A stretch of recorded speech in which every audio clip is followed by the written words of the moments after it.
He will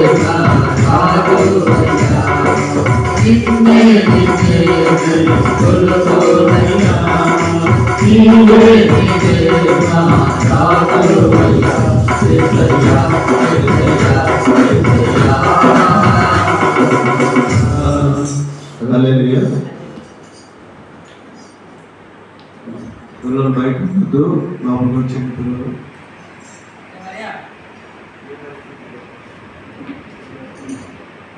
ఆఖరి ప్రాంతం అనమాట యోధాస్తుతులు. పిల్లలు లోపలికి వచ్చిన మరి చిన్న నవ్వడు లోపలికి వచ్చి కూర్చున్నా, దారుణాలు పక్కన కూర్చో.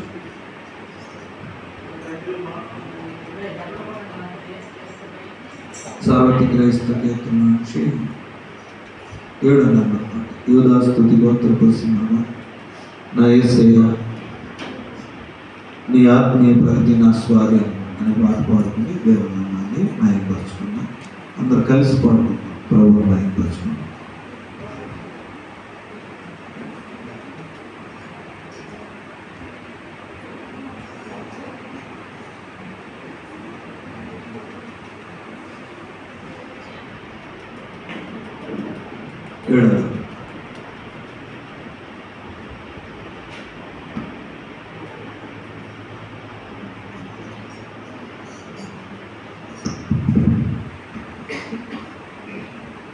యోధా స్తుతి గోత్ర పోత్రిమహా యేసయ్యా ఆత్మీయ ప్రగతి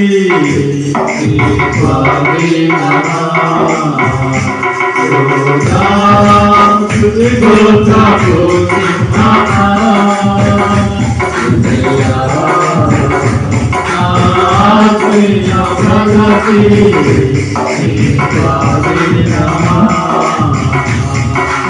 నీవే కదా ఆరాధన ఆరాధన స్తుతి ఆరాధన ఆరాధన స్తుతి ఆరాధన నీవే కదా ఆరాధన ఆరాధన స్తుతి ఆరాధన స్తుతి ఆరాధన స్తుతి గోత్ర పోత్రిమహా యేసయ్యా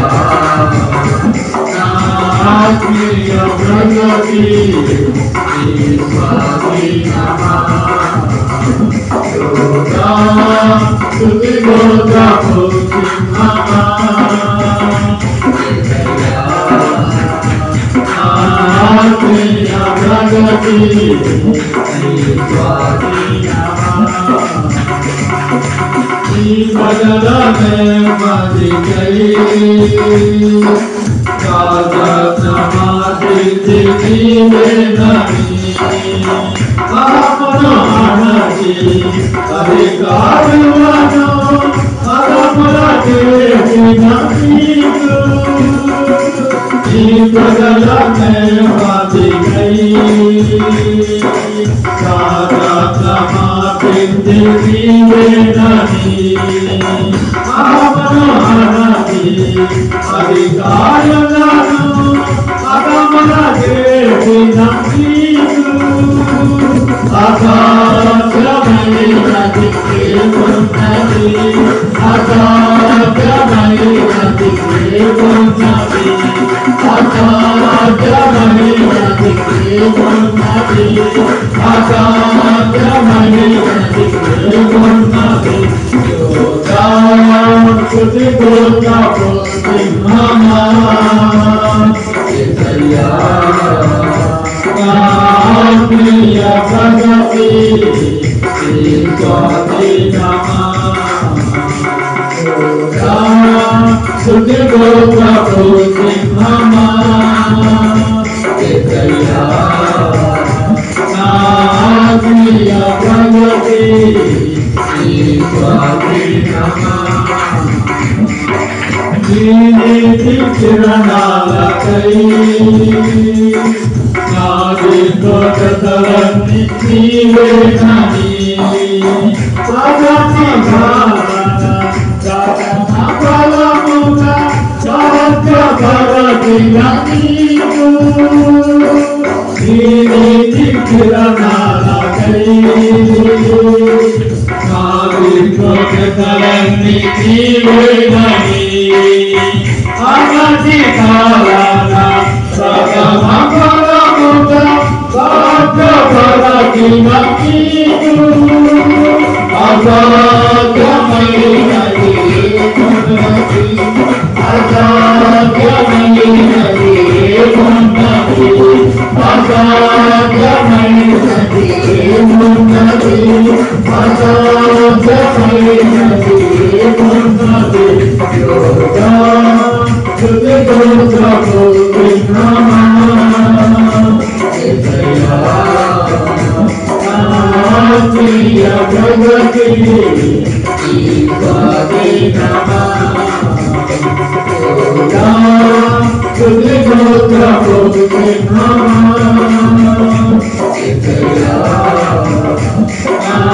ఆత్మీయ ప్రగతి ఈ స్వాధీనమా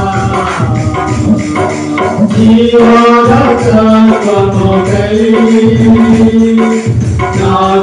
నాగయమోటోరింటి నీవేనని ఆత్మగమైన శ్రీమాతనమును నాకి కృతలు నీకు జీవరక్షకముకై నాగయమోటోరింటి నీవేనని ఆత్మగమైన శ్రీమాతనమును నాకి కృతలు నీకు అసాధ్యమైనది ఏమున్నది అసాధ్యమైనది ఏమున్నది అసాధ్యమైనది ఏమున్నది అసాధ్యమైనది ఏమున్నది స్తుతి స్తోత్రము విన్నమా ఆత్మీయ ప్రగతి ఈ స్వాధీనమా యోగా స్తుతి స్తోత్రము విన్నమా ఆత్మీయ ప్రగతి ఈ స్వాధీనమా నీవే ప్రధాన ఆరాధన ఆరాధన స్తుతి ఆరాధన ఆరాధన స్తుతి ఆరాధన నీవే ప్రధాన ఆరాధన ఆరాధన స్తుతి ఆరాధన ఆరాధన స్తుతి ఆరాధన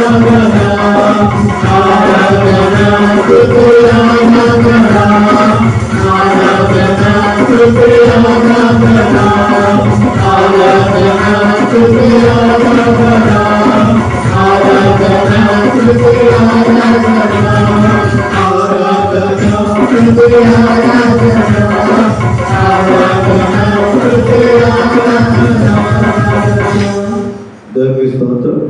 అందరూ లేచిన పాటలు అర్థం చేసుకుందాం.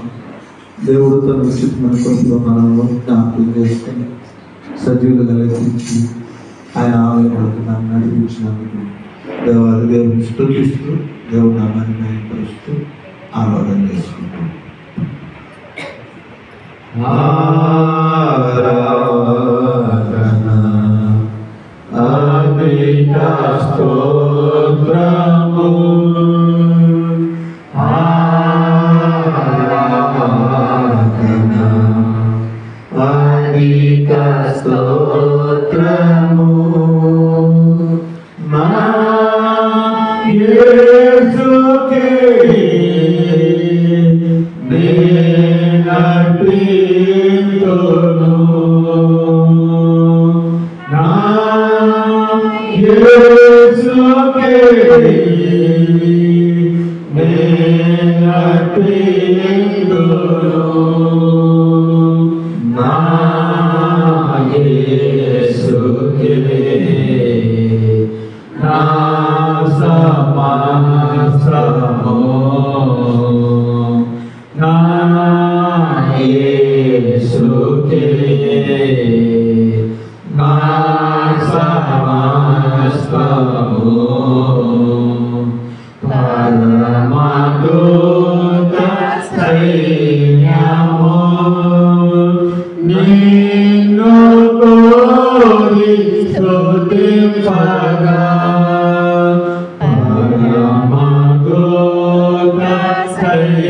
సమయము నిన్ను కోరి స్తుతింపగా వీణులతో నీ పాడెదన్ వీణులతో నీ పాడెదన్ నీ పాటిని నన్ను చేకొనుమా నీ పాటిని నన్ను చేకొనుమా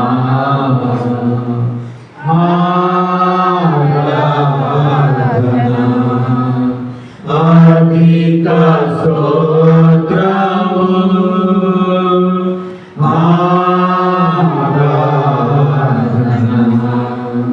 అధిక స్తోత్రము కరుణాధార రుధిరము నన్ను త్రాగి ప్రవహింపగా కరుణాధార రుధిరము నన్ను త్రాగి ప్రవహింపగా నా పాపమంతయు తొలగిపోయెను నా పాపమంతయు తొలగిపోయెను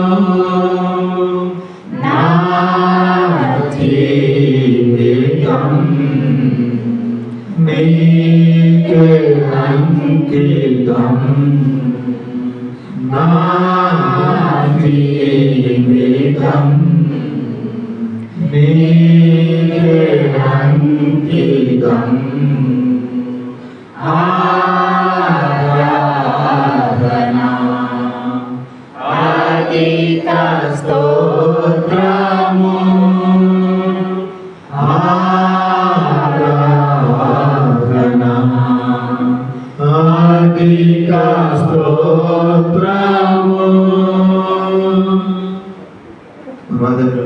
నిలిచండి పరిశుద్ధ పరిశుద్ధమైనటువంటి ఆరాధన గీతాన్ని పాడండి. పరిశుద్ధ పరిశుద్ధ పరిశుద్ధ ప్రభువా వరదూతలైనాని వాని భగలారా వరదూతలైనాని వరదూతలైనాని వరదూతలైనాని వాని భగలారా పరిశుద్ధ జనకుడ పరమాత్మ రూపుడ పరిశుద్ధ జనకుడ పరమాత్మ రూపుడ నిరూపమ బల బుద్ధి నీతి ప్రభావ నిరూపమ బల బుద్ధి నిరూపమ బల బుద్ధి నిరూపమ బల బుద్ధి నీతి ప్రభావ పరిశుద్ధ తనయుడ నరరూపధారుడ పరిశుద్ధ తనయుడ నరరూపధారుడ నరులను రక్షించు కరుణా సముద్ర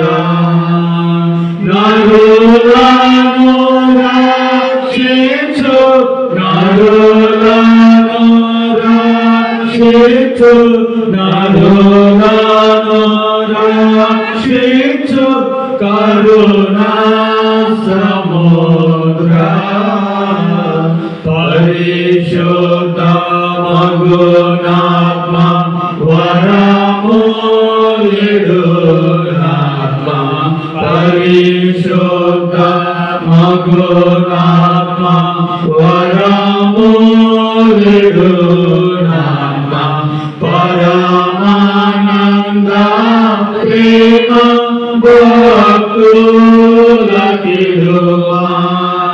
పరమానంద ప్రేమ పరమానంద ప్రేమ పరమానంద ప్రేమ భక్తులకిడుమా జనగా కుమారను దేవా జనక కుమారను దేవా గణ మహిమా చెల్లును గణారాధ్యమోగా గణ మహిమా చెల్లును గణ మహిమా చెల్లును గణ మహిమా చెల్లును గణారాధ్యమోగా పరిశుద్ధ పరిశుద్ధ పరిశుద్ధ ప్రభువా వరదూతలైనని వాగ్ని పగలరా. అదేవిధంగా మనం నిలిచి ఉండి ఈ ఆరాధనకి ఏర్పాటు చేయబడిన కీర్తన భాగాన్ని చదువుకుందాం. 35వ సంకీర్తన 1 నుంచి 28 వచనాలు సహోదరుడు పెద్దబుజ్జి గారి భాగాన్ని చదివిపిస్తారు. కీర్తనలు 35వ సంకీర్తన 1 నుంచి 28 వచనాలు సహోదరులు బుజ్జి గారు చదివిపిస్తారు.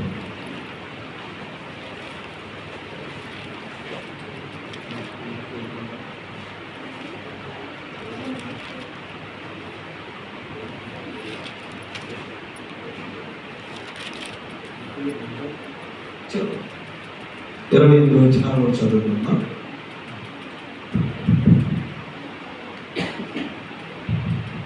దేవునాజ్ఞానం కలుగుగాక.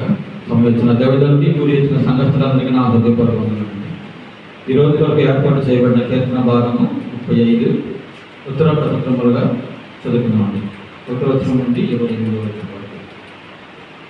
యెహోవా నాతో వాద్యమాడు వారితో వాద్యమాడును, నాతో పోరాడు వారితో పోరాడును. క్రీడమును డాలను పట్టుకుని నాకు సహాయమునకై లేచి నిలువుము. ఈట చూసి నన్ను తరుము వారిని అడ్డగింపుము, నేనే నీ రక్షణ అని నాతో సెలవిమ్ము. నా ప్రాణము కలిగోరు వారికి సిగ్గును అవమానము కలుగుగాక. నాకు పిడి చేయని ఆలోచించే వారు వెనుక మరణింపబడి లగ్గింపబడుదురు గాక. యెహోవా దూత వారిని పారదోరును గాక, వారు గాలికి కొట్టుకొని పోవు కొట్టుబడి నుందురు గాక. యెహోవా దూత వారిని తరుమును గాక, వారి త్రోవ చీకటి అయి జారులుగా నుండును గాక. నన్ను పట్టుకొనవలనని వారు నిర్నిమిత్తముగా గుంటలో తమ వలగొట్టిరి, నా ప్రాణము తీయవలెనని నిర్నిమిత్తముగా గుంట తవ్విరి. వారికి తెలియకుండా చేతులు వారి మీదకు వచ్చును గాక, తాను ఒట్టిన వలలో తానే చిక్కుబడును గాక, వాడు ఆ చేతుల్లోనే పడును గాక. అప్పుడు యెహోవా యందు నేను హర్షించుదును, ఆయన రక్షణ బట్టి నేను సంతోషించుదును. అప్పుడు యెహోవా నీ వంటి వాడెవడు? మించిన బలము గల వారి చేతిలో నుండి దీనులను, దోచుగల వారి చేతిలో నుండి దీనులను, దరిద్రులను విడిపించువాడు నీవే అని నా ఎముకలు నీవు చెప్పుకున్నాను. పూట సాక్షులు లేచుచున్నారు, నేను ఎరుగని సంగతులను గూర్చి నన్ను అడుగుచున్నారు. మేలునకు ప్రతిగా నాకు కీడి చేస్తున్నారు, నేను దిక్కు లేని వాడినైతిని. వారు వ్యాధితో ఉన్నప్పుడు గోనెపట్ట కట్టుకుంటుని, ఉపవాసము చేత నా ప్రాణమును ఆయాసపరచుకుంటుని, అయినను నా ప్రార్థన నా ఎదులోనికే తిరిగి వచ్చి ఉన్నది. అతడు నాకు చెలికొండైనట్లు సహోదరుడైనట్లు నేను అనుకుంటుంది. తన తల్లి మృతి నందిన దూత వస్తువులను ధరించుకునే వారి వలె ఇప్పుడు కూర్చుంటుంది. నేను కూలీలుట చూచి వారు సంతోషించి కుంపుకూడరి, నీచులను నేను ఎరుగని వారును నా మీదకు కూడి వచ్చి మానక నన్ను నిందించిరి. ఎందుకు కాలమునందు దోషణ వాడు వదలమోతుల వలె వారు నా మీద పండు కొరికిరి. ప్రభువా, నీ బెన్నాలు చూచుచు వరకుందుకు వారు నాశనము చేయకుండా నా ప్రాణమును రక్షింపుము, నా ప్రాణమును సింహముల నోట నుండి విడిపింపుము. అప్పుడు మహాసమాజంలో నేను నిన్ను స్తుతించదను, బహుజనములలో నిన్ను స్తుతించదను. నిర్హేతుకముగా నాకు శత్రువులైన వారిని నన్ను గూర్చి సంతోషింపనీయకము. నిర్నిమిత్తముగా నన్ను ద్వేషించు వారిని కన్ను గీయనీయకము. వారు సమాధానపు మాటలు ఆడరు, దేశమందు నెమ్మదిగా ఉన్న వారికి విరోధముగా వారు కపటయోచనలు చేయుదురు. నన్ను దూషించుటకై వారి నోరు పెద్దదిగా తెరుచుకొనుచున్నారు. ఆహా ఆహా, ఇప్పుడు వారి సంగతి మాకు కనబడినదే అనుచున్నారు. యెహోవా, అది నీకే కనబడుచున్నది కదా, మౌనముగా ఉండకుము. నా ప్రభువా, నాకు దూరముగా ఉండకుము. నాకు న్యాయము తీర్చుటకు మేలుకొనుము. నా దేవా, నా ప్రభువా, నా పక్షమున వాద్యమాడుటకు లేము. యెహోవా నా దేవా, నీ నీతిని బట్టి నాకు న్యాయం తీర్చుము. నన్ను బట్టి వారు సంతోషించుదురుగాక. ఆహా, మా ఆశ తీరను అని మనస్సులో వారు అనుకుని పోదురు గాక. వారిని మింగి వేసిద్దామని వారు చెప్పుకొనక ఇందురు గాక. నా అపాయమును చూసి సంతోషించు వారందరూ అవమానం నొందుదురుగాక, లజ్జపడుదురుగాక. నా మీద అతిశయపడువారు సిగ్గుపడి అపకీర్తి పాలగుదురుగాక. నా నిర్దోషత్వమును బట్టి ఆనందించు వారు ఉత్సాహధ్వని చేసి సంతోషించుదురు గాక. తన సేవకుని క్షేమమును చూచి ఆనందించుచు యెహోవా గణపరచబడును గాక అని వారు నిత్యము పలుకుదురు. అక్కడ వచ్చిన కలుగుతుంది. నా నాలుక నీ నీతిని గూర్చి నీ కీర్తిని గూర్చి దినమల్లా సల్లాపములు చెయ్యను. దేవుడి పరిశుద్ధ మన ఇంటిలో ఆశీర్వదించి దీవించును గాక. ఆమేన్. తండ్రి కుమార శుద్ధాత్మకును గగు స్తుతి మహిమలు కలుగుగాక. ఆదిని ఇప్పుడు ఎల్లప్పుడు నైనట్లు యుగములు ఆమేన్. తండ్రి కుమార శుద్ధాత్మకును దగు స్తుతి మహిమలు కలుగుగాక. దయచేసి ప్రదేశాలను కూర్చోవాల్సిందిగా దేవునామం బట్టి తెలియజేస్తున్నాను. పురుషుల వైపు చాలా కుర్చీలు ఉన్నాయి, లోపల కూర్చోవడానికి ప్రయత్నించండి. స్త్రీల వైపు కూడా ఉన్నాయి, లోపల కూర్చోవడానికి ప్రయత్నించండి. కీర్తన భాగం చెందిన సహోదరులు నా వందనాలు. ఆనంద్ గారు వచ్చి వాక్య భాగాన్ని చదివి వినిపిస్తారు.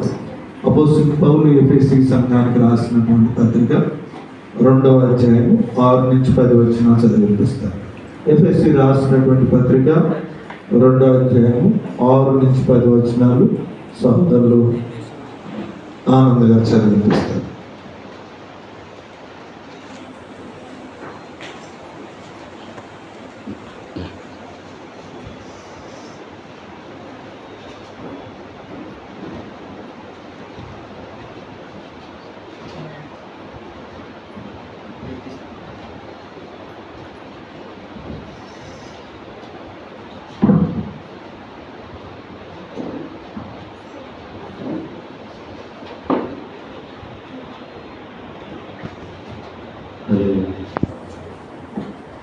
ముందుగా దేవుడు పొందారు పాస్టర్ పొందారు.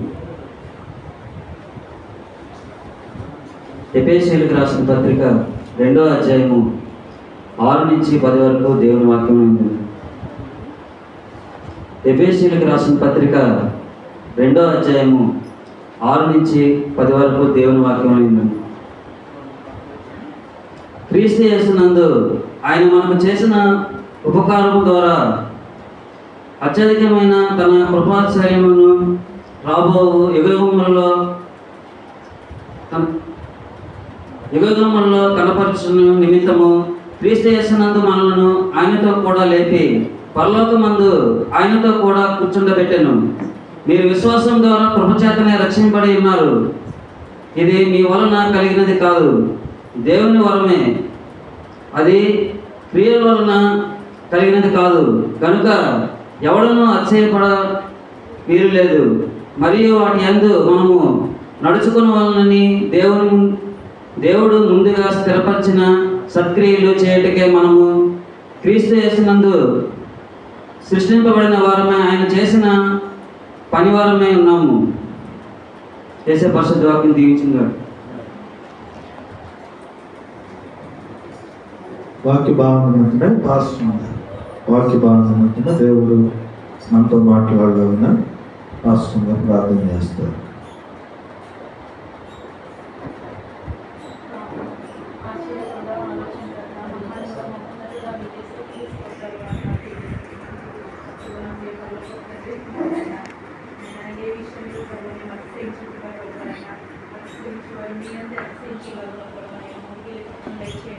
ఆయన మా బలం కాదు, మా శక్తి కాదు, మా ప్రాణం కాదు, కానీ సమస్తం ఇవాళ ఇలా సజీవంగా ఉన్నామంటే, ఆవిసిన ఆరోగ్యాన్ని కలిగి ఉన్నామంటే, ఆనందంగా ఉన్నామంటే కేవలం మీరు ఇచ్చిన ధన్యత, మీరు ఇచ్చిన భాగ్యం కేవలం మీ వల్లనే అన్న విషయాన్ని గుర్తిరిగి ప్రభు, ప్రతి విషయంలోనైనా మీ ద్వారానే అతిశయించే భాగ్యాన్ని మాకు దయచేయండి ప్రభునైనా.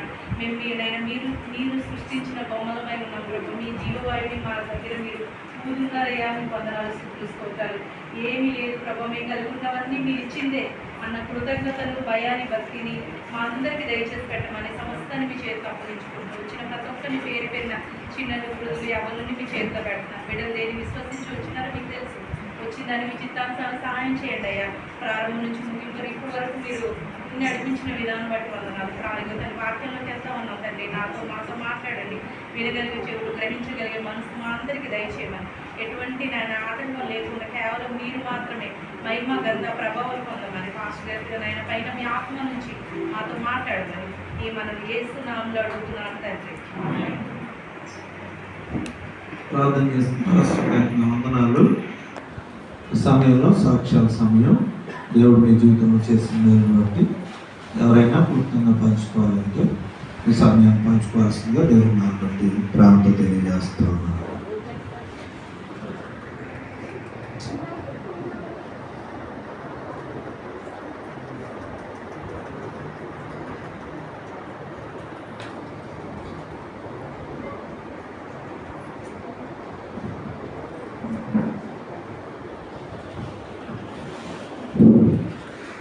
దేవుడు వందనానికి సమస్య పాస్టర్ గారికి వందనాలు, సంఘానికి వందనాలు.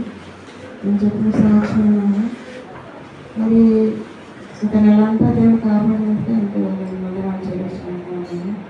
ముఖ్యంగా నేను చెప్పిన సాక్ష్యం మొన్న శుక్రవారం నాడు మేము అంటే శుక్రవారం ప్రార్థనలో 2 వారాలు కూడా నాకు అడ్డం అంటుకొని రాలేకపోయామండి. పోయిన శుక్రవారం కూడా ఈ శుక్రవారం కూడా మా మనవరానికి భయంకరమైన జ్వరం, దగ్గు వచ్చి గొంతు ఇన్ఫెక్షన్ అయింది అని హాస్పిటల్లో చెప్పారు. అయితే ఆ రోజు కూడా మేము వెళ్ళని దేవుడు వెళ్తామా లేదా అన్నట్టు చాలా బాధ అనిపించి వర్షంలో కూడా నాకు మా మనడు తీసుకొచ్చి నన్ను దింపేసాడండి. దింపేసి అది స్టాండ్ ఒకటి ఇరిగిపోయింది. వచ్చే వరకు వర్షం పడుతుంది. మళ్ళీ సరే వాళ్ళ అమ్మని కూడా తీసుకురావడానికి వెళ్ళానండి. అది చాలాసేపు అయింది, ఇంకా రాలేదని నా మనసానికి గర్తిస్తుంది. అయితే తీసుకొచ్చాడు. ఆవు మధ్యలో ఉందండి. ఆవు మధ్య నుంచి మా పాపని తీసుకొచ్చేస్తున్నాడట. ఆవు మనసు పడి ఇంకా దేవుడు ఎంత గొప్ప దేవుడు అండి, నా బిడ్డని కాపాడాడు. ఎక్కడ పడిపోతే తల చెయ్యి ఇరిగిపోవడం, నడుము ఇరిగిపోవడం, ఏమైపోవడం కానీ చాలా ఎగిరి పడిపోయిందటండి. ఆడికి తీసుకొచ్చి ఆరకొట్టకుండా తీసుకొచ్చేస్తున్నాడు. నా మనస్సాక్షిలో ఎంతసేపు అయింది, వచ్చేస్తే ఒక బాగోట్లు వచ్చేస్తారు, ఏమైపోయిందని నేను ఆలోచించుకుంటే ఇక్కడ ప్రార్థన ఉన్నాను. చాలా దెబ్బ తగ్గిందండి. పిల్లలు పడిపోయి మరి ఎలా తీసుకొచ్చా మళ్ళీ వేసి నేను నడిచి వెళ్ళిపోతాను అనేసి వేసిందంట. అలాగే తీసుకొచ్చాడు దేవుడు. గాజులన్నీ దిగిపోయి చేయంత మొత్తం గుచ్చుకుపోయిందండి. దేవుడు వారి గొప్ప దేవుడు. ఏ చెయ్యో కాలు ఇరిగిపోయి ఉంటే నేను హాస్పిటల్లో వెళ్తాను కానీ ఆ క్షణంలో దేవుడు కాపాడిందండి. ఆయనకి వేలాది వందనాలండి. ఆ పిల్లడు నడవలేక ఆవులు మధ్య నుంచి తీసుకొచ్చి ఆవులు చేతులు కాళ్ళు తట్టి మొత్తం పడిపోయింది. అలా దేవుడు రక్షించి కాపాడి సేవలో తీసుకొచ్చాడు. తల మీద దెబ్బ తగిలినా, కాళ్ళ మీద తగిలినా మరి వాళ్ళు రేపు ఏ హాస్పిటల్కి వెళ్ళాలో ఇక్కడ చూడకపోయినా ఇంకా ఇంటికి వెళ్ళిపోవాలంటారు. అలాంటి పరిస్థితులు దేవుడు రానియకుండా కాపాడేదాన్ని బట్టి దేవుడికి వందనాలు. నాకు కూడా సరిగ్గా ఆరోగ్యం బాగుంటలేదు. నా కాళ్ళు మొక్కలు ఎంత మందులు వాడని కూడా తగ్గుతానండి. దేవుడు మరి ఆయన చిత్తం ఏమన్నది నా కోసం కూడా మీరు సమూహంతో ఇప్పటికీ పాస్టర్ గారు మా కోసం ప్రార్థన చేస్తారు. సమూహంతో మీరు కూడా చేస్తున్నారు. మా మనవరాలు కూడా గొంతు ఇంపిస్తున్నాయి కానీ చాలా బాధలు ఉంటుంది. చాలా నీరసమైన బీపీ డౌన్ అయిపోతుంది. ఆరోగ్యం లేదు. కాలేజీలో జాయిన్ అవుతానన్నది ఆమెకి పిల్లల ఇంటికాడ ఉంటుంది. నా మనవరాల కోసం నా కుటుంబం కోసం ప్రార్థన చేయాలని ఇచ్చిన సాక్ష్యం జీవించాలని ఈ సాక్ష్యం ఇస్తుంది.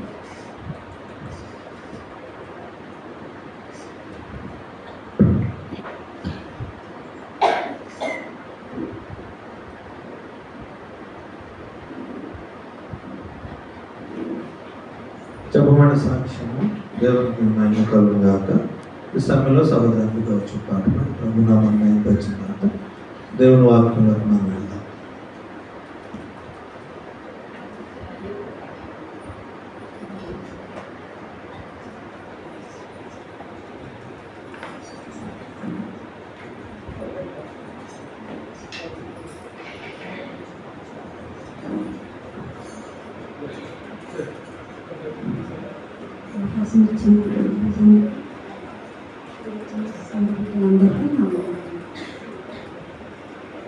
సంగీతనాదముతో స్తోత్ర సంగీతనతో నీ ప్రేమ గీతం పాడేదా, నీ గొప్ప కార్యం చాటెదా.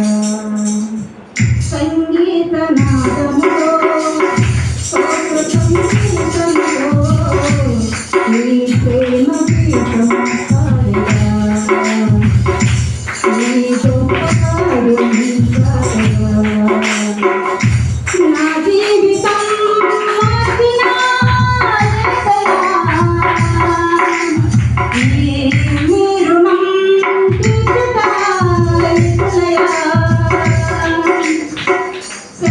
సంగీతనాదముతో స్తోత్ర సంగీతముతో నీ ప్రేమ గీతం పాడెదా, నీ గొప్ప కార్యం చాటెదా. నా కఠిన హృదయమున కారుణ్యమును నింపి కలువలు పొందిన కృపలను కొనియాడగా. నా కఠిన హృదయమున కారుణ్యమును నింపి కలువలు పొందిన కృపలను కొనియాడగా. పాపము క్షమించి నడమార్చిన దోషములు భరించి దయచేసిన నీ ప్రేమ గీతం పాడెదా, నీ గొప్ప కార్యం చాటెదా. నా జీవితం మార్చిన యేసయ్యా, ఈ నీ రుణం తీర్చుట యేసయ్యా. సంగీతనాదముతో స్తోత్ర సంకీర్తనతో నీ ప్రేమ గీతం పాడెదా, నీ గొప్ప కార్యం చాటెదా. నా కష్ట సమయమున నాకెంతనే నిలిచి విడువక నడిపించిన విధములు వివరించెదా. నా కష్ట సమయమున నాకెంతనే నిలిచి విడువక నడిపించిన విధములు వివరించెదా.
ప్రభు నామమున అందరికీ వందనాలు.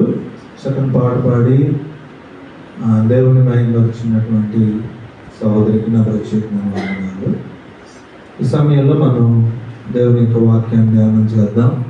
ప్రతి ఒక్కరిని కూడా దేవుడు క్షేమం నుంచి మళ్ళా ఈ నెలలోనికి మనం తీసుకెళ్ళినందుకు దేవునికి స్తుతులు తెలియజేస్తూ దేవుని యొక్క వాక్యానికి మనం వెళదాం. పరిశుద్ధ గ్రంథం వారందరూ కూడా తీయడానికి ప్రయత్నించండి. ఎఫెసీ రాసినటువంటి పత్రిక 2వ అధ్యాయం, ఎఫెసీ రాసినటువంటి పత్రిక 2వ అధ్యాయము. దేవుని బిడ్డలారా,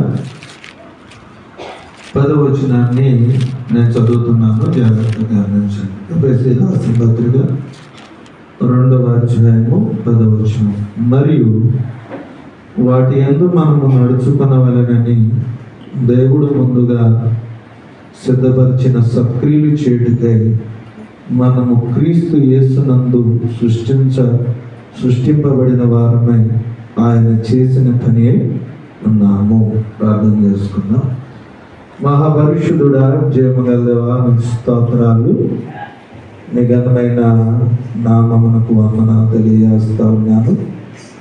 దేవుని వాక్యాన్ని ప్రభా మేము ధ్యానం చేస్తూ ఉన్నప్పుడు నాతోనూ మాతోనూ మీరు మాట్లాడమని ప్రార్థన చేస్తా ఉన్నాం.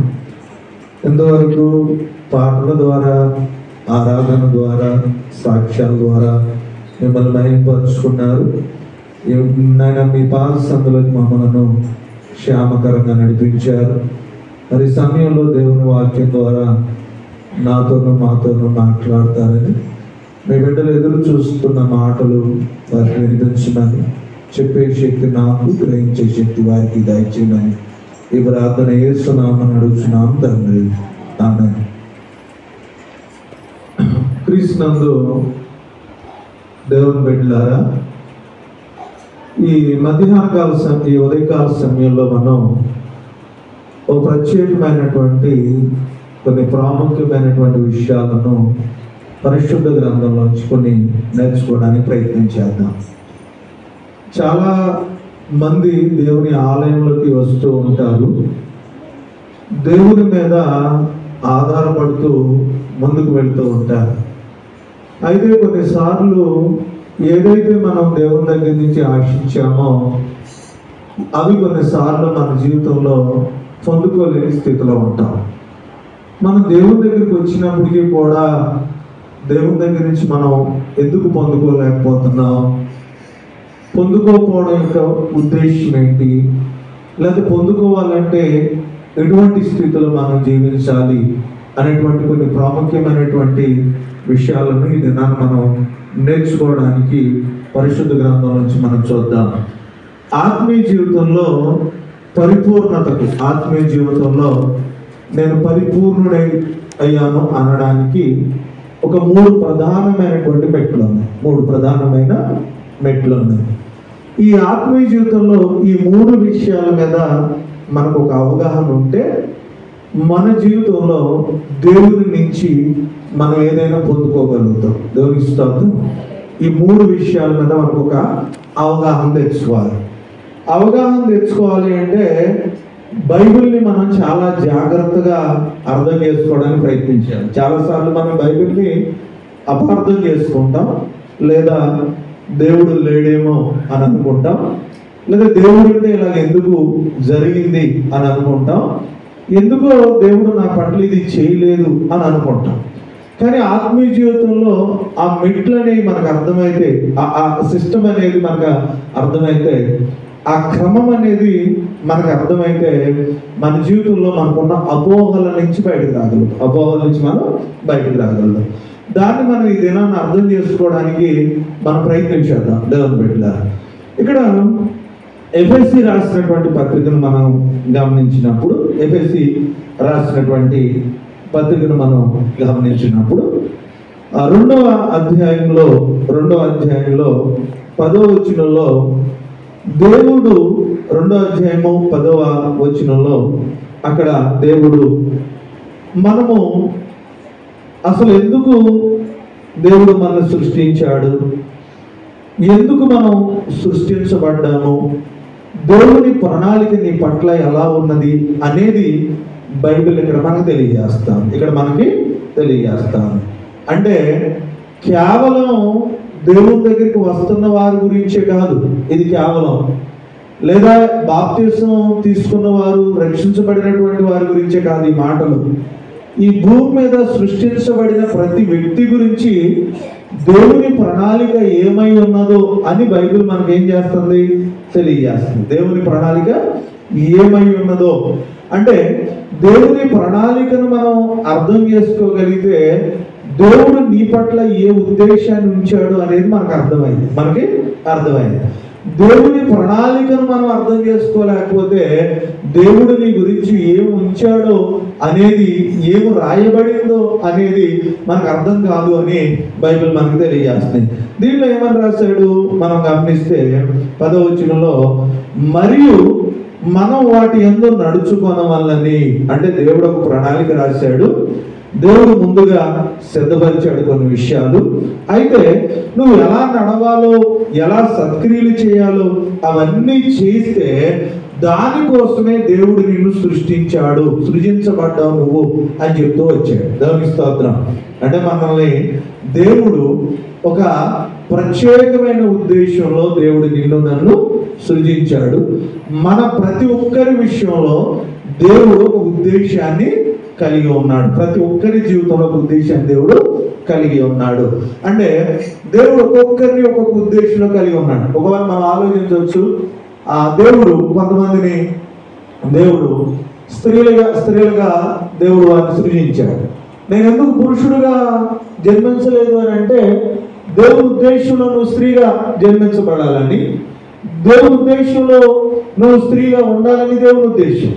దేవుడు నన్నెందుకు పురుషుడిగా ఉంచాడు అని అంటే దేవుడు నిన్ను పురుషుడిగా ఉంచడం దేవుని ఉద్దేశం. ఆయన ఉద్దేశంలో నువ్వు పురుషుడిగా ఉండాలని దేవుడు ఆశపడ్డాడు. దేవునికి స్తోత్రం. అంటే దైవ ప్రణాళికను మనం అర్థం చేసుకోవాలి. నేను ఎందుకు అలా లేను, వాడెందుకు ఇలా ఉన్నారు, నాకెందుకు ఇది జరగలేదు, వారికి ఎందుకు ఇది జరిగింది అంటే మీరు ఆలోచించాల్సింది ఏంటి అని అంటే ఇది ప్రతిదీ కూడా దేవుడు తన ప్రణాళికలో జరిగించడం దేవుని యొక్క ఉద్దేశము. నువ్వు అనుకున్నదో, నేను అనుకున్నదో, లేకపోతే నేను అనుకున్నది జరగాలో అనేది దేవుని ఉద్దేశం కాదు.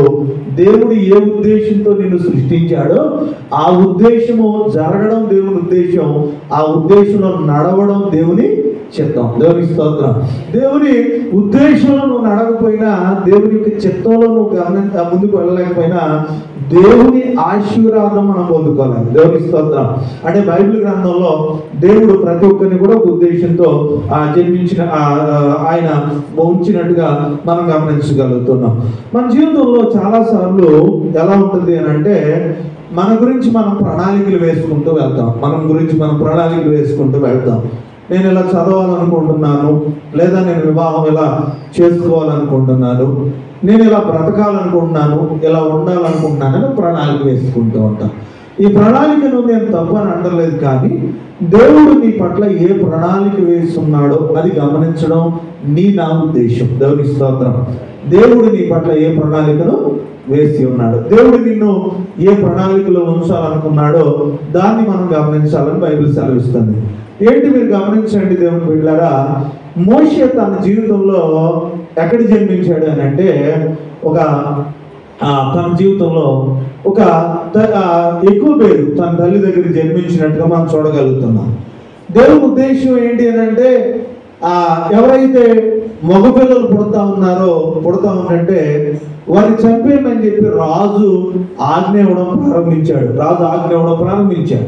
రాజు ఆజ్ఞ ప్రారంభించినప్పుడు దేవుని ఉద్దేశం ఈ మోషేని ఎక్కడ పెంచాలని దేవుని ఉద్దేశం, రాణి యొక్క సంరక్షణలో లేదా రాజదర్బార్లో రాజు యొక్క సంస్థానంలో ఈ మోషేని పెంచాలని దేవుని ఉద్దేశం.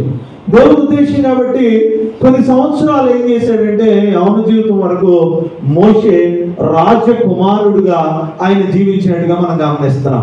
ఆ తర్వాత దేవుని ఉద్దేశం ఎలాగైపోయింది అని అంటే, ఒక 80 సంవత్సరాలు ఆ మోషే అరణ్యంలో భయంకరమైనటువంటి కఠినమైనటువంటి పరిస్థితుల్లో జీవించాల్సి వచ్చింది. దేవుని స్తోత్రం. అంటే మోషే నేను ఇంకా నా జీవితం అంతా ఈ ప్యాలెస్ లో జీవించాలి, లేదా నా జీవితం అంతా ఇక్కడే జీవించాలని ఆలోచన కలిగి ఉండొచ్చు ఒకవేళ.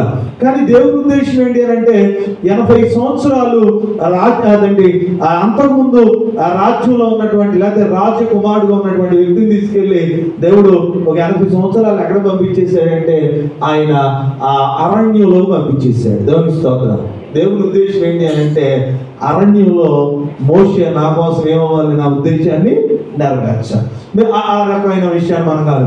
యేసేపు జీవితంలోకి మీరు వచ్చేటప్పటికి మీరు చూడండి, కొన్ని సంవత్సరాలు యవ్వన జీవితంలో సమస్యల్లో ఉన్నాడు, కానీ తన 80 సంవత్సరాల జీవితం ప్రశాంతకరమైనటువంటి రాజ్య వ్యవస్థలో నెమ్మదికరంగా జీవించాడు. దేవుని స్తోత్రం.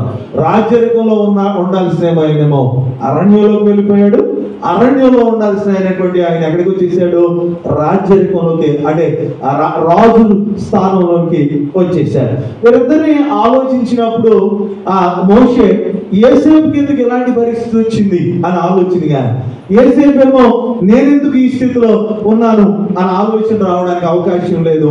ఎందుకనంటే దేవుడు ఎవరిని ఎందుకు సృష్టించాడో, ఎవరిని ఎందుకు ఏర్పాటు చేసుకున్నాడో ఆ పని వారి చేత జరిగిస్తాడు. దేవుని స్తోత్రం. మనం కొన్నిసార్లు ఏం చేస్తున్నామంటే, నేను ఆ ప్రాంతానికి ఎందుకు వెళ్ళలేకపోయాను, లేకపోతే నేను ఆ ప్రదేశానికి ఎందుకు వెళ్ళలేకపోయాను, లేకపోతే నేను ఆ చదువుని ఎందుకు చదవలేకపోతున్నాను, నేను ఎందుకు ఆ వ్యక్తినో లేక ఆ కుటుంబంలోనో వివాహం చేసుకోలేకపోయాను, లేకపోతే నేను అక్కడికి ఎందుకు వెళ్ళలేకపోతున్నాను. ఇలాంటి ఆలోచనలు మనకు వెళుతూ ఉన్నప్పుడు మనం ఆలోచించాలి, దేవుడు తన ప్రణాళిక చొప్పున మనం సృజించాడు. తన ఉద్దేశాలను ఆయన ఎప్పటికప్పుడు నెరవేర్చుకుంటూ వెళ్ళిపోతాడు. దేవుని స్తోత్రం. నన్ను ఎందుకు ఇలా సృజించామని కానీ, నాకెందుకు ఈ శ్రమ ఉందని కానీ, నాకెందుకు ఇలా జరుగుతుందని కానీ, వారికి ఎందుకు ఇలా జరిగిందని కానీ మనం అడగడానికి ఎప్పుడూ కూడా అర్హత లేదు, అడగవలసిన అవసరం లేదు అని బైబిల్ సెలవిస్తుంది. దేవుడు నిన్ను ఏ ఉద్దేశంతో సృజించాడో, ఏ ఉద్దేశంతో నిన్ను ఏర్పాటు చేసుకున్నాడో, ఏ ఉద్దేశంలో ఏ ప్రణాళికలో మనం ఉన్నామో ఆ ఉద్దేశం ఏంటో నాకు చూపించాయని దేవుడిని అడగాలి. దేవుని స్తోత్రం. క్రైస్తవ జీవితంలో మీరు ఆలోచించండి, దేవుని ఉద్దేశంలో మనం సృజించబడ్డాము అని బైబిల్ సెలవిస్తుంది. దేవుని యొక్క ప్రణాళిక ఏంటో మనం తెలుసుకోవాలని బైబిల్ చాలా స్పష్టంగా మనకి తెలియజేస్తుంది. అందుకే మనం కొన్నిసార్లు కొంతమందిని చూసి నా జీవితంలో ఎందుకు జరగలేదు అని మీరు ఆలోచించబాకండి.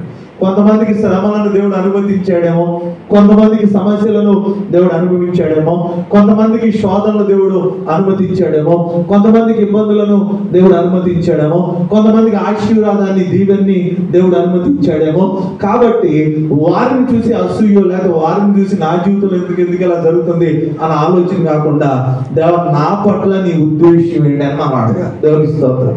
నా పట్ల నీ ప్రణాళిక ఏంటి, నా పట్ల నీ ఆలోచన ఏంటి ప్రభా అని మనం అడగాల్సినటువంటి వారంగా ఉన్నామని బైబిల్ మనకి చాలా స్పష్టంగా తెలియజేస్తుంది. ఇది మొట్టమొదటి మెట్టు ఏంటంటే, దేవుడు ప్రణాళికలో, దేవుని ఉద్దేశంలో నా పట్ల నీ ఉద్దేశం ఏంటి ప్రభా అని అడగాలి. దేవునికి స్తోత్రం.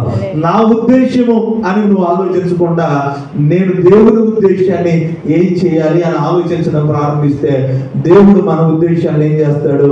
నెరవేరుస్తాడు. రెండో ప్రాముఖ్యమైన విషయం ఏంటి అని అంటే, బైబిల్ గ్రంథంలో దానియేలు గ్రంథం 11వ అధ్యాయం నుంచి మనం ప్రారంభంలో గమనించినప్పుడు, దానియేలు గ్రంథాన్ని మనం గమనించినప్పుడు, దేవుని బిడ్డలారా దానియేలు గ్రంథాన్ని మనం గమనించినప్పుడు 11వ అధ్యాయం ప్రారంభం నుంచి మనం ఆలోచిస్తూ ఉన్నప్పుడు, దేవుని సన్నిహితంగా మనం ఎంతగా ఎరుగుతామో అంత బలాన్ని కలిగి ఉంటామంట. అది రహస్యం అంట. దేవునికి స్తోత్రం. అర్థమవుతుందండి ఈ మాట? దేవుణ్ణి ఎంత బాగా నువ్వు తెలుసుకుంటావో, దేవునితో ఎంత సన్నిహితంగా ఉంటావో అదే నీ సీక్రెట్, అదే నీ బలం అని బైబిల్ సెలవిస్తుంది. దేవునికి స్తోత్రం. బైబిల్ గ్రంథంలో మీరు గమనించినప్పుడు చాలా మంది పాటలు రాశారు, చాలా మంది కీర్తనలు రాశారు, చాలా మంది వారి మాటలు చెప్పారు.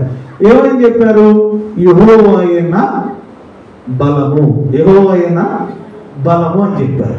అంటే యెహోవా నా బలము లేక నా స్ట్రెంత్ లేక నా యొక్క శక్తి అని చెప్పడానికి గల కారణం ఏంటంటే, దేవుణ్ణి అతి సన్నిహితంగా నువ్వు తెలుసుకున్నప్పుడు మాత్రమే దేవుని స్ట్రెంత్ ఏంటో నీకు అర్థమైంది. దేవునికి స్తోత్రం. దేవుని సామర్థ్యం ఏంటో నీకు అర్థమైంది. అందుకే బైబిల్ గ్రంథంలో శారాతో దేవుడు అబ్రహాంతో కొన్ని సంఘటనలో మాట్లాడినప్పుడు, యెహోవాకి అసాధ్యమైనది ఏమైనా ఉన్నదా అంటే, దేవుని బలాన్ని నీకు అర్థం చేసుకోలేకపోతే దేవుడు ఇది చేస్తాడా ఇది చేయడా అనేది నీకు అర్థం కాదు. అది నీకు అర్థం కాదు.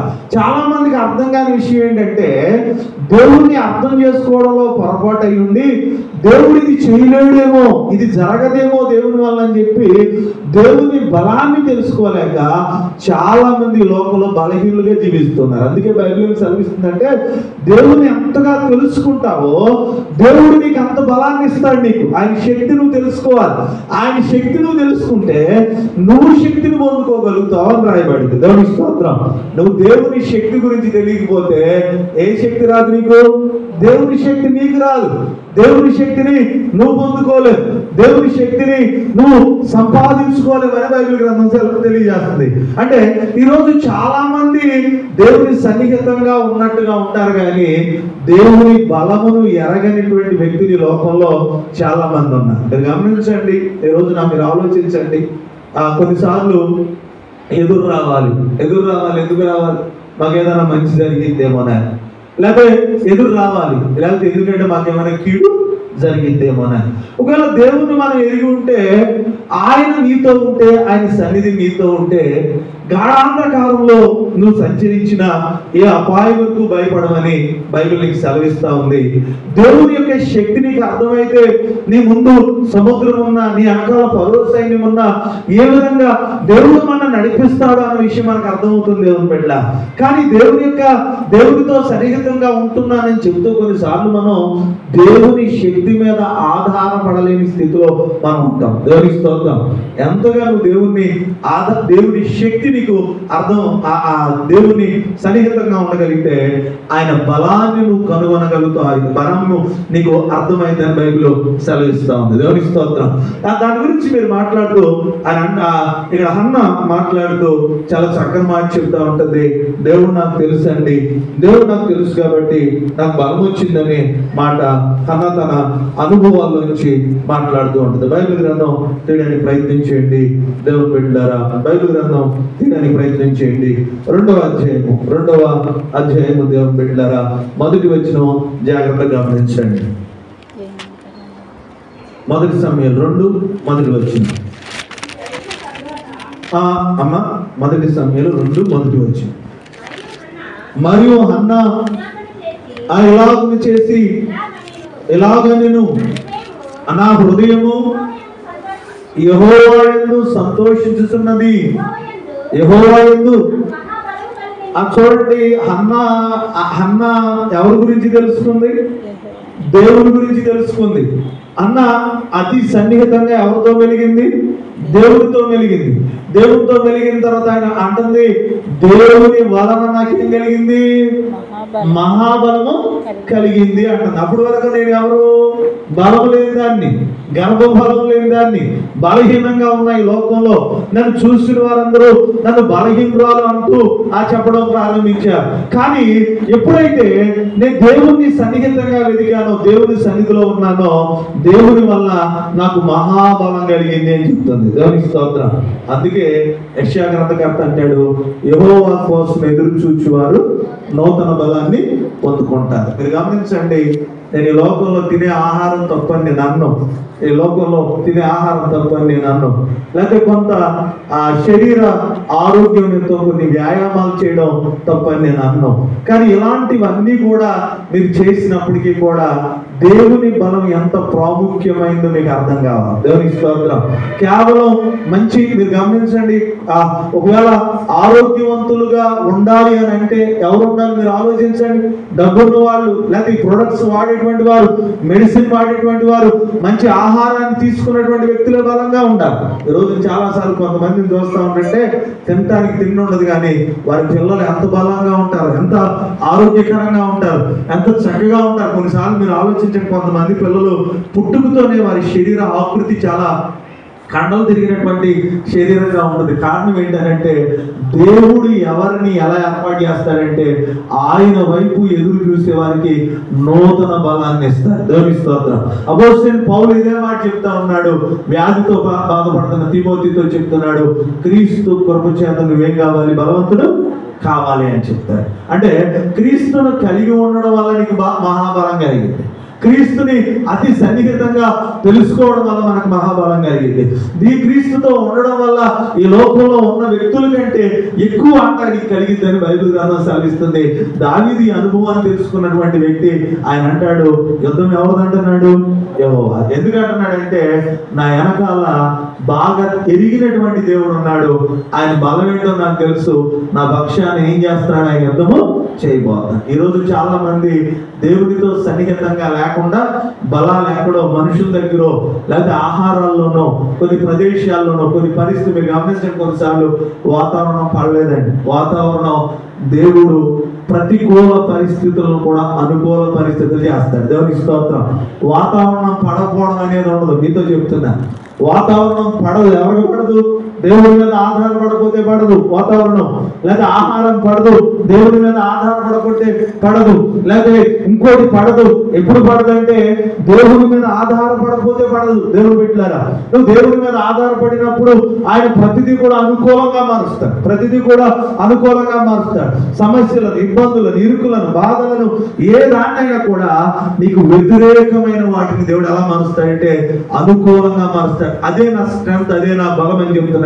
అక్కడ చెప్తుంది హన్నా, యెహోవా వలన నాకు మహాబలము కలిగి. ఈరోజు చాలా మంది క్రైస్తవ జీవితంలో దేవుడిని సన్నిహితంగా ఎరిగితే అది ఏ రకమైన స్ట్రెంత్ అయినా కావచ్చు, అది ఎలాంటి బలాన్నైనా మీకు ఇవ్వచ్చు అని బైబిల్ గ్రంథం తెలియజేస్తుంది. దానియేలు గ్రంథంలో మీరు గమనించినప్పుడు 11వ అధ్యాయము మొదటి వచనం నుంచి మాట్లాడుతూ ఆయన అక్కడ చూస్తా ఉన్నాం, బలపరుచుటకు నేను అతని యొద్ద నిలువబడితిని. 11వ అధ్యాయం మొదటి వచనంలో చూస్తే బలపరుచుటకు నేను అతని యొద్ద నిలువబడితిని అంటున్నాడు.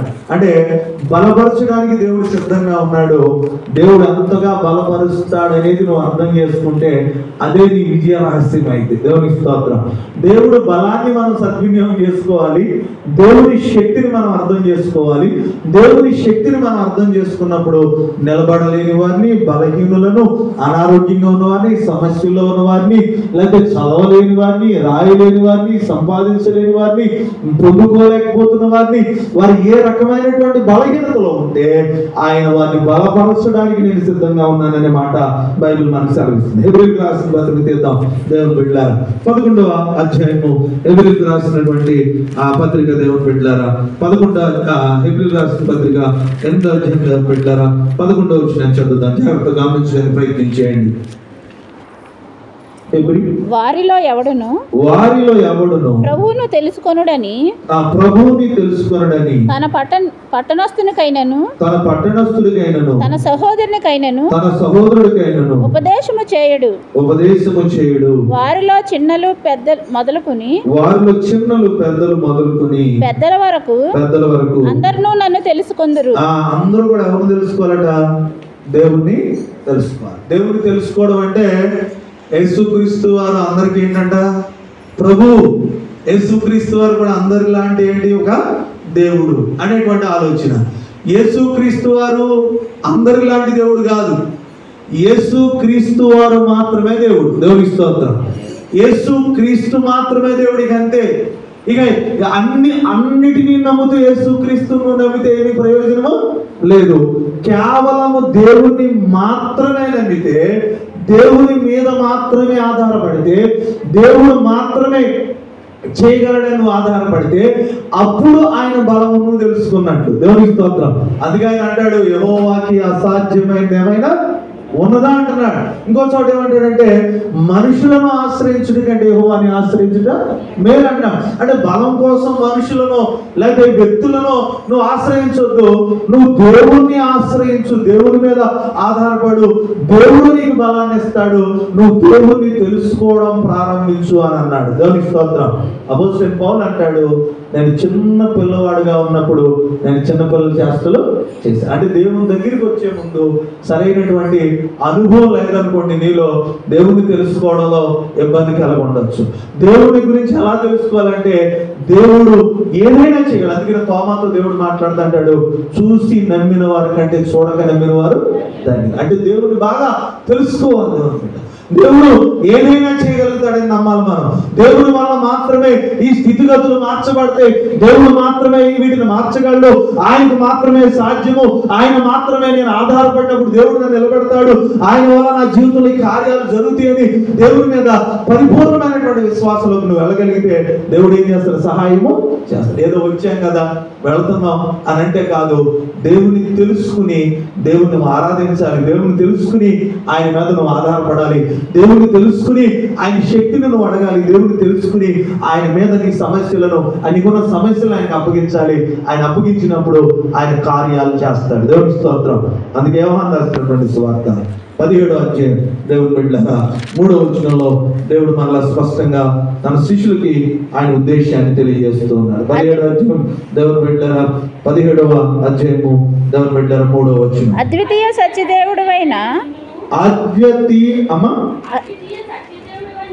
అద్వితీయ సత్యదేవుడైన నిన్నును నిన్ను పంపిన యేసుక్రీస్తుని ఎరుగటే. యేసుక్రీస్తుని ఒకసారి వచ్చి దయ్యాలు కూడా ఏమని చెప్పినాయంట? నువ్వు కూడా దేవుడివే, మనిషి కుమారుడివే అని చెప్పినాయంట. దేవుని స్తోత్రం. అంటే ఈ రోజున దేవాలయానికి వచ్చిన వారు అందరూ కూడా ఏమని చెప్తారు? మాకు యేసుక్రీస్తు తెలుసు అంటారు. అంటే దేవుని దగ్గరికి వచ్చి దేవుడిని తెలుసుకోవడం కాదంటున్నాడు, అతి సన్నిహితంగా ఆయన ఏంటో, ఆయన ఉద్దేశం ఏంటో తెలుసుకోవాలి. అది తెలుసుకోవడం నిత్య జీవమునికి ఏంటంటే అది కారణము అయ్యింది అన్నాడు. నీ జీవితంలో ఏదైనా నువ్వు పొందుకోవాలి అంటే ఆయన నువ్వు తెలుసుకోవాలి అని బైబిల్ సెలవిస్తుంది. దేవుని స్తోత్రం. మీరు చూడండి, మోడీ గారు తెలుసా నాకంటే మనందరం ఏమంటాం? తెలుసు, మాకు తెలుసు. మోడీ గారు నీకు తెలవడం కాదు, మోడీ గారికి మనం తెలవాలి. దేవుని స్తోత్రం. మోడీ గారికి ఎవరు తెలవాలి? మనం తెలవాలి. జగన్ గారికి, చంద్రబాబు గారికి, లేదా పవన్ కళ్యాణ్ గారు, ఇంకెవరికైనా రాహుల్ గాంధీ గారు మనం తెలియాలి. అలాగే దేవుడు నాకు తెలుసని కాదు, దేవునికి నువ్వు తెలియాలి. దేవునికి స్తోత్రం. దేవునికి తెలుసు, ఏదో తెలుసా నువ్వు కరెక్ట్ గా ఉన్నప్పుడే ఆయనకి తెలుసు. దేవునికి స్తోత్రం. నువ్వు కరెక్ట్ గా లేవు అనుకో, ఆయనకి అది తెలుసు కానీ తెలియనట్టు ఉంటాడు. దేవునికి స్తోత్రం. కరెక్ట్ గా ఉంటే నువ్వు ఆయనకి తెలుసు, కరెక్ట్ గా లేనప్పుడు కూడా నువ్వు తెలుసు. అందుకే ఆయన తెలియనట్టు ఉంటాడు. యెషయా గ్రంథంలో మీరు గమనిస్తే 59వ అధ్యాయం మొదటి వచ్చిన అంటాడు, రక్షింపనేరకయుండునట్లు. చాలా మంది మీరు అనుకోవచ్చేమో ఆయన హస్తం ఏమన్నా కొరచుగా ఉందేమో, నన్ను ఎందుకు రక్షించట్లేదు అని అనుకుంటున్నారేమో. నాలో ఏ పొరపాటు లేదని ఆయన గురించి ఆయన చెప్తున్నాడు. విననేరకయుండునట్లు ఆయన చెవులేమి మందంగా లేదు. మీ దోషములు మీకును. చూడండి, మీ దోషములు ఎలా ఉన్నాయి? నన్ను ఎరగనటువంటి స్థితిలో ఉన్నాయి. నన్ను ఎరిగారు అనుకుంటున్నారు కానీ మీరు ఎలా ఉన్నారు? ఎరగనటువంటి స్థితిలో ఉన్నారని చెప్తాడు. గల్తీలు రాసిన పత్రికలోకి వెళ్తే ఇంకా చెప్తున్నాడు మన గురించి. ఆయన 4వ అధ్యాయం దేవుని బిడ్డ అపోస్తలుడైన పౌలు గల్తీ సంఘంతో మాట్లాడుతూ చాలా చక్కని మాట మనకు తెలియజేస్తున్నాడు. గల్తీలు రాసిన పత్రిక దేవుని బిడ్డలారా 4వ అధ్యాయం 8వ వచనం నుంచి చదవండి. దేవుని బిడ్డలారా, ఆ కాలమందైతే మీరు దేవుని ఎరుగని వారై, ఏ కాలం దేవుని దగ్గరికి రాని కాలం, ఆ కాలమందైతే దేవుని ఎరగని వారై, నిజమునకు మీకు ఇష్టమైనటువంటి దేవుళ్ళు కాని వారై, ఎవరైతే మీరు నమ్ముకున్నారో మీకు ఇష్టమైనటువంటి వారిని మీరు పూజించుకుంటూ వెళ్ళిపోయారు. దేవుళ్ళు కాని వారికి దాసులై అప్పుడు వారు మీరు దాసులుగా లేకపోతే వారికి ఇష్టమైనటువంటి వ్యక్తులుగా మీరు జీవించారు.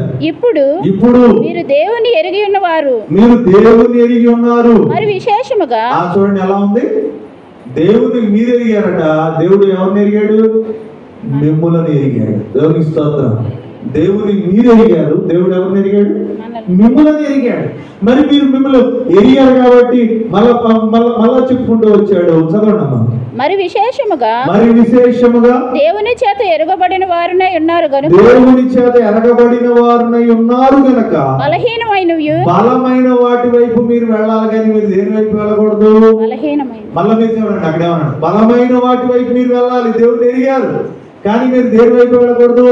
బలహీనమైన వాటి వైపు మీరు వెళ్ళకూడదు. బలహీనం ఏంటి? బలం ఏంటి? చదవడమ్మా. నిష్ప్రయోజనమును మూలపాఠములను మరలా తిరుగునేలా మునుపటి వలె మరలా వాటికి దాసులైయుండగోరునేలా మీరు దినములను మాసములను ఉత్సవ కాలములను. అర్థమవుతుందండి? మీరేంటి బలహీనమైపోవడానికి కారణం ఏంటి? దేవుణ్ణి ఎరిగానని, దేవుని సాన్నిహిత్యంగా మేము జీవిస్తున్నామని మీరు మరలా ఏం పాటిస్తున్నారు? దినములు పాటిస్తున్నారు. దినములు అంటే పుట్టినరోజు తప్పు కాదండి, లేకపోతే జ్ఞాపకాలను కూడిన తప్పు కాదు, అది తప్పు కాదు.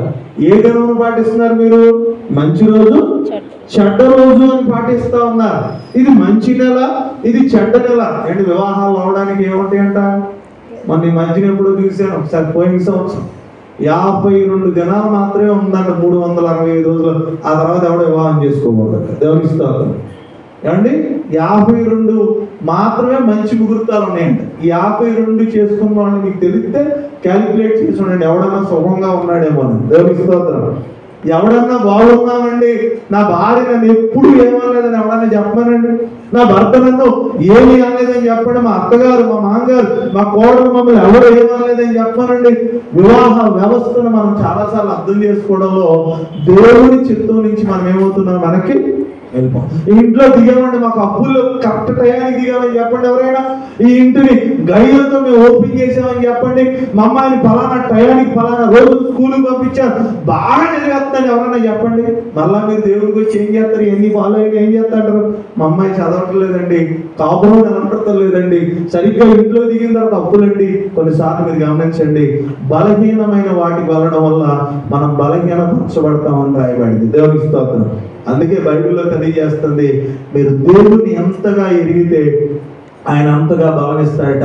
అపోస్తలుడైన పౌలు అంటున్నాడు, క్రీస్తు కృప చేత నువ్వు బలవంతుడు కమ్మంటాడు. అక్కడ మళ్ళీ యాకోబు రాసిన పత్రికలో అంటాడు, మీలో జ్ఞానము బలహీనంగా ఉంటే దేవుణ్ణి అడగండి, అతనికి దేవుడు ఏమిస్తాడంట? ధారాళంగా జ్ఞానం ఇస్తాడు. జ్ఞానం తక్కువగా ఉందా? ఆర్థికమైన పరిస్థితులు తక్కువగా ఉన్నాయా, అనారోగ్య పరిస్థితులు ఇబ్బందికరంగా ఉన్నాయా, నడవలేని పరిస్థితుల్లో నువ్వు ఉన్నావా, లేదా ఉద్యోగమో లేదా కుటుంబమో కొన్ని విషయాల్లో ముందుకు వెళ్ళలేనటువంటి మన స్థితిలో ఉన్నామా? దేవుని ఎరిగితే ఆయన దేవుడు ఎక్కువ శక్తిని ఇస్తాడు. దేవుని స్తోత్రం. మీరు ఏలియా యొక్క జీవితాన్ని మీరు ఆలోచిస్తే ఏలియా అంటాడు, ఇక నేను చచ్చిపోవాలనుకుంటున్నానయ్యా, నేను నడవలేనంటే, నేను చచ్చిపోవాలి. మీరు ఒక మాట చెప్తున్నాను, ఏ స్థితిలో మనం ఉన్నా మనకు ఒకసారి ఒక ఆలోచన వచ్చింది, క్లిష్టమైన పరిస్థితుల్లో ఏమైనా ఆలోచన వచ్చింది అంటే నేను ఎందుకు బ్రతికి ఉన్నాను అనిపించి, దేవుడు నన్ను తీసేసుకుంటే మంచిది అనిపించింది కొన్నిసార్లు, నేను ఎందుకు బ్రతకాలి, చనిపోయి ఉంటే మంచిది కానీ కొన్నిసార్లు మనకు అనిపిస్తూ ఉంటుంది. అలాంటి పరిస్థితుల్లో ఏలియా ఉంటే ఏలియాతో దేవుడు ఏమని చెప్తాడో తెలుసా? శక్తికి మించిన ప్రయాణం చేయాలి. దేవుని స్తోత్రం. అంటే బలహీనమైన స్థితిలో దేవుడిని ఎరిగి దేవుని దగ్గర ప్రాధేయపడతా ఉంటే దేవుడు బలాన్ని ఇచ్చి చెప్తున్నాడు, శక్తికి మించిన ప్రయాణం చేయాలి. దేవునికి స్తోత్రం. అంటే మన బలహీనతను కొన్నిసార్లు బలహీనం అవడానికి కారణం ఏంటంటే దేవుణ్ణి ఎరగకపోవడమే నువ్వు బలహీనుడు. దేవుణ్ణి ఎరగకపోవడమే నువ్వు శక్తిహీనుడు అవడం.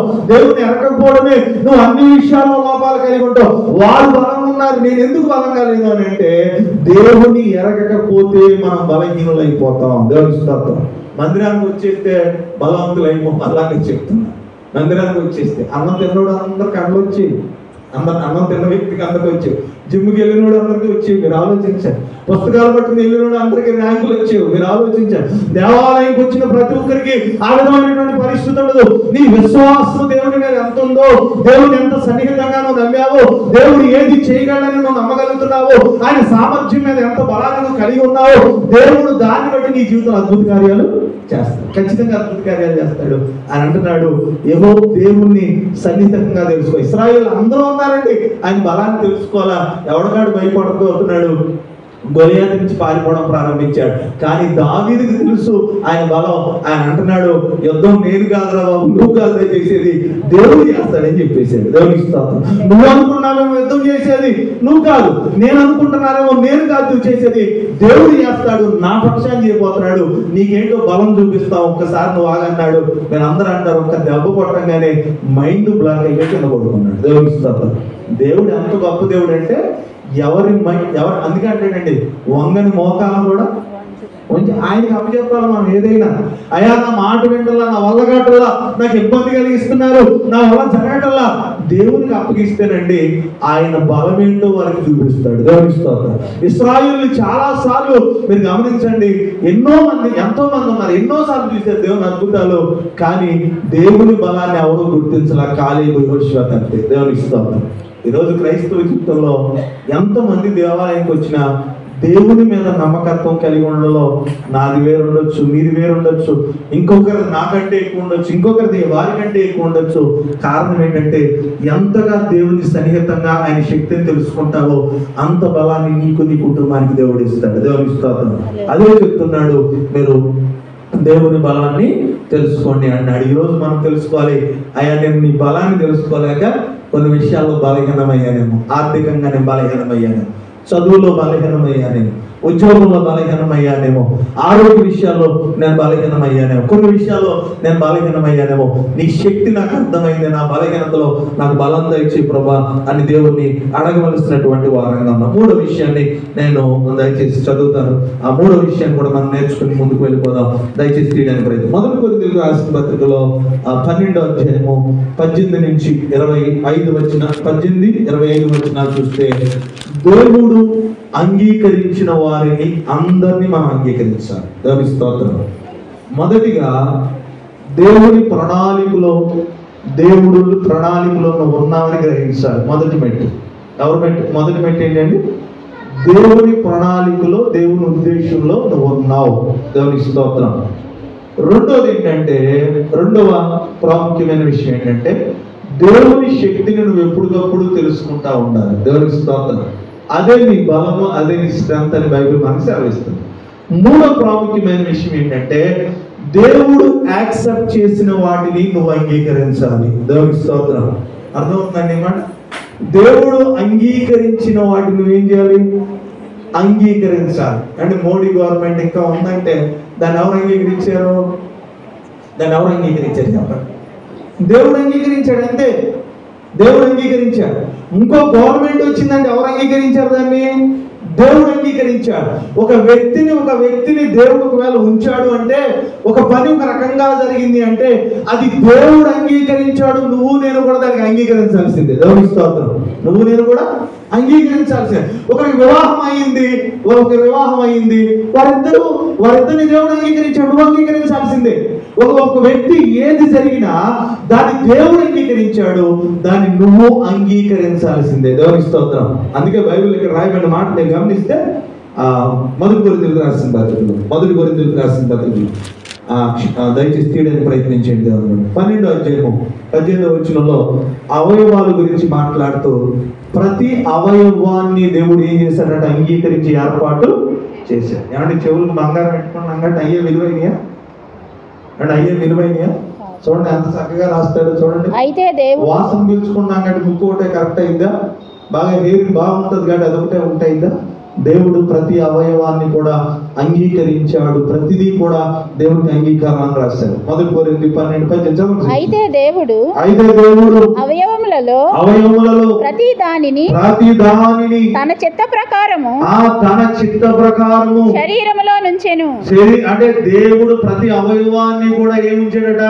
తన చిత్త. కొంతమంది అంటారు ఏది వచ్చినా పర్లాగా ఏం రాకూడదండి, తలపోటు రాకూడదండి అంటారు. అంటే చెవిపోటు వస్తే సరిపోతాం.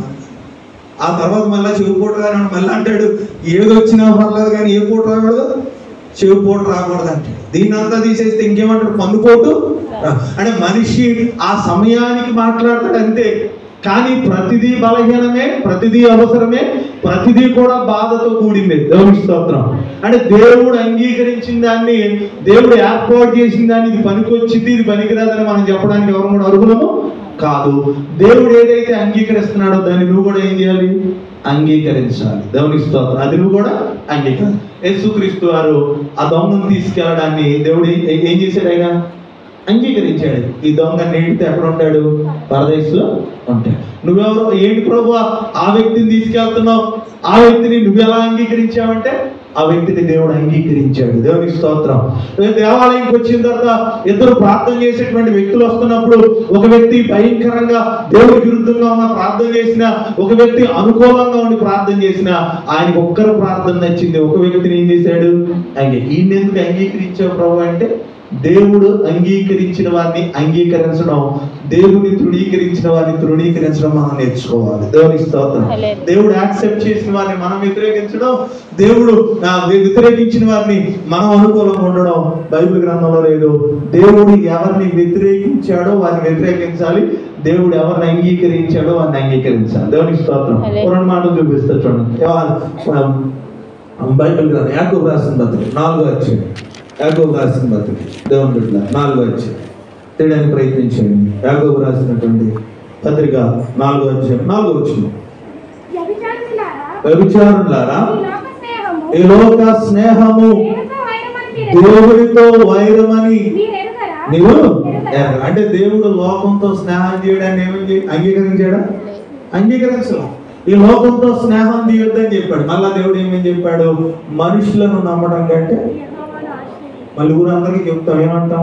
నమ్మానండి, నన్ను ఏం చేశాను నట్టాట, నమ్మాను నన్ను ఏం చేశాను నట్టాట. నమ్మకూడదండి, నమ్మకూడదని ముందే చెప్పాడు. దేవుని స్తోత్రం. నమ్మకూడదని ఏం చెప్పాడు? ముందే చెప్పాడు. నమ్మబాగా బాబు అని చెప్పాడు. నమ్మమని ఎవరు చెప్పారు నిన్ను? నువ్వు దేవుని నమ్మరా అంటే నేను ఎవరిని నమ్మకపోయి నేను నమ్ముతానండి లేకపోతే అనేటువంటి మాట. బైబిల్ గ్రంథాన్ని మీరు చాలా జాగ్రత్తగా గమనిస్తే దేవుడు ఏది చేయమన్నాడో అది మనం చేయాలి. దేవుని స్తోత్రం.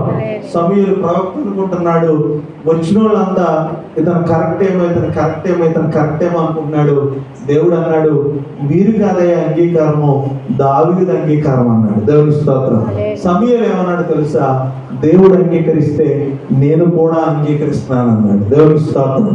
ఒకవేళ కుమార్తెలు దేవుడు నీకు ఇచ్చాడు